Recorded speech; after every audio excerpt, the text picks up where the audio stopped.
Welcome back to the dojo, y'all. Welcome back to the daily discussions. I'm your host, Professor Huck Sensei. Today, I want to talk about necessary evil. Yes, necessary evil. I'm going to start off by saying that evil is necessary. People who are good, people who are righteous, or at least strive to be, may disagree with this statement, but that's okay. Because our ways are not his ways, and our laws are not his laws. Who am I talking about? I'm talking about the Most High, God, right? We, as human beings, are not meant to understand him, right? But here's my hypothesis. Here's what I think about the Most High in terms of why evil is necessary. He was bored. Yeah, he was bored. Think about it. If you were God sitting up there, ruling over all that exists, you get kind of bored. There's nothing going on. There's nothing to survey. There's nothing to judge. There's nothing to do. Okay? So he's like, I'm bored. I need some excitement. Let's throw a little bit of chaos in there. Let's sow some seeds of chaos so I have something to judge, so I have something to do. That may seem weird, crazy, outlandish, blasphemous even, to think about. But think about it. He is bored up there. He needs something to do with his power. So, the devil is allowed to do evil. Okay? Before the devil came down to the earth, if we are to believe the stories of the Bible, Satan, Lucifer, whoever you know him as, he was God's favorite angel. Okay? He was God's favorite angel. He was the chief musician of heaven.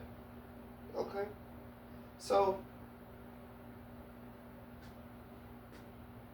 though we may not agree with the way of the world, though it may scare us, intimidate us, turn us off, make us feel disgusted and abhorrent, but evil is necessary. And I'm not the one who made it this way. This is just the way that it is. That's it. This is just the way that it is. So when you look at evil and why it's necessary, I would say that one reason why evil is necessary is to prevent even greater evil. Right? The police, for example. The police, yes, the police do evil things. But they do those evil things in the hopes that the populace, the population, won't do evil things or even more evil things.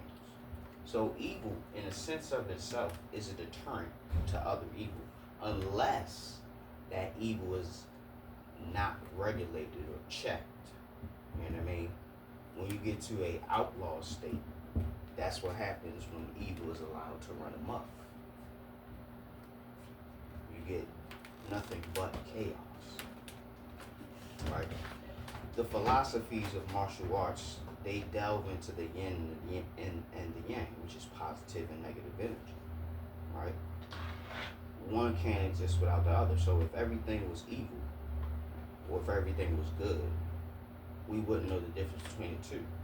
That's what happened in the garden. We were fed the forbidden fruit, and then we were able to understand the knowledge of good and evil. See that? We were able to understand what is good and what is evil. It is necessary to know the difference. And if one or the other did not exist, we would not know the difference between what is good and what is not. For that reason alone, it is necessary for evil to exist for us to understand what it is. and why it is not good for us to indulge in excessive evil. Okay, now that we got that out the way, we can look at some necessary evils. I talked about the police a little bit, right? But also discipline. Your parents, right? When you're a child and you're doing wrong, it is imperative for them to correct you so you don't keep doing wrong, so you don't keep going on that same path, right?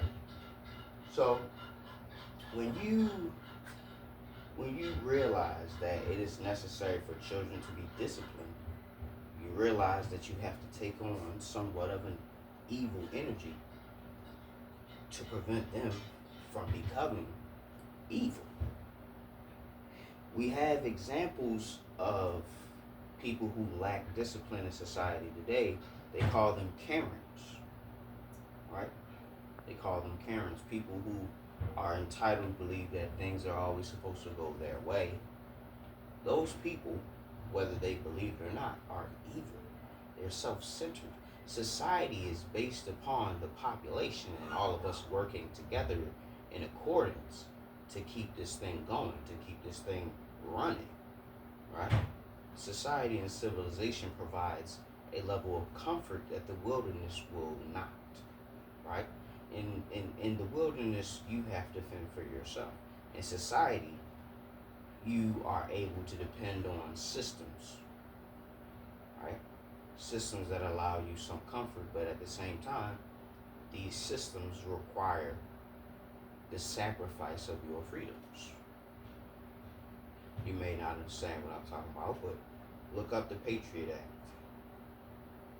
Everything in our society nowadays is monitored and controlled and edited and screened before we even see it or able to indulge into it, right? That's because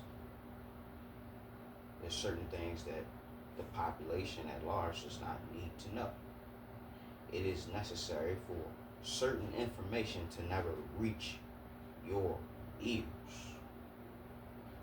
because it may cause an uprising or a revolution, which could be considered evil.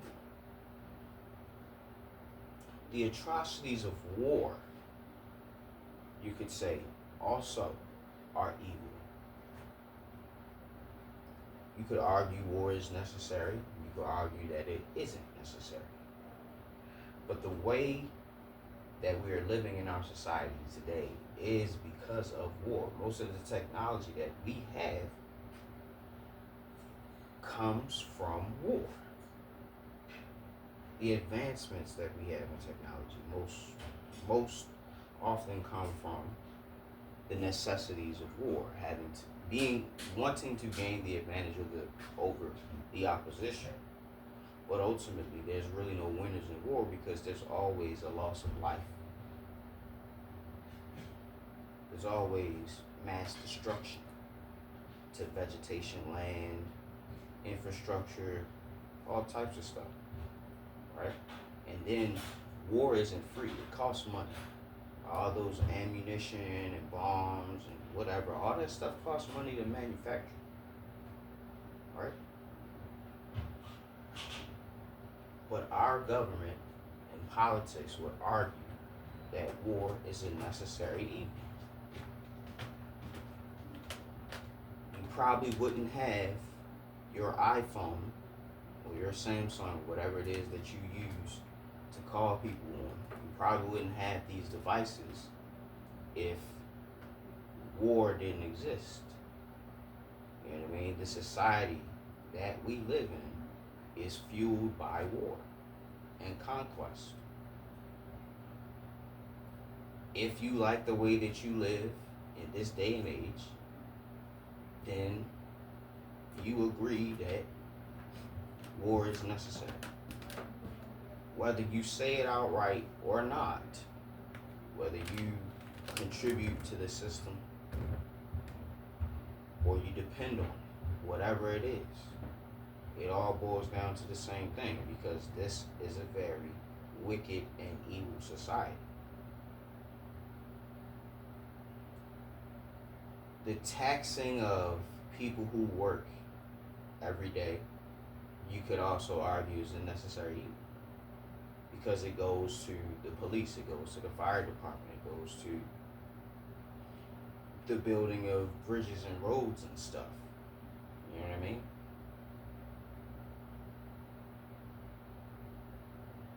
If left to our own devices, we probably wouldn't put any money into any type of infrastructure. We wouldn't care enough. And that's really one of the issues of society. Society depends on the people, and the people depend on society. It's really just a snake eating itself. So look at it like this, right? Once all the poor people are out the way, there's nothing but wealthy people, and they'll just be sharing their money back and forth until somebody get greedy and wants to do the same cycle all over again. It's just a never-ending cycle. The way our society is set up, the flow of money, you know what I mean? Because it's based on debt. You know, that's a whole nother discussion. But we live in a world full of necessary evils. You know what I mean? If there were no evils, you would not be considered a good person. Evil is the direct contradiction, the direct parallel to good. You need light for dark to exist. You need dark for light to exist. Because without the differentiation of the two, you don't know the difference. You don't know the difference. But you could also argue if we didn't know the difference, would it even matter? Where we were in the Garden of Eden. But because human beings want to know, it is necessary for evil to exist. The fear of the Lord is the beginning of wisdom. For those of us who want to know and want wisdom, it is necessary for evil to exist. Because without the differentiation, you would not know. You would not know the difference. It's kind of redundant, but I'm sure you get what I'm saying. That being said, I've said all I wanted to say for this discussion. Hope you learned something today. Hope you're waking up every day with a plan, a purpose, and a smile. And hey, if you're not waking up with a plan, purpose, and a smile, hey, at least you're waking up. I want you to go ahead and like the video, because I know you like this. You made it this far. Go ahead and share the video, because you're not stingy, you're not selfish. I know that. You know that. And last but not least, subscribe, because you came back too many times not to push that button. Make sure the notifications is on as well. Till next time, guys. Class dismissed.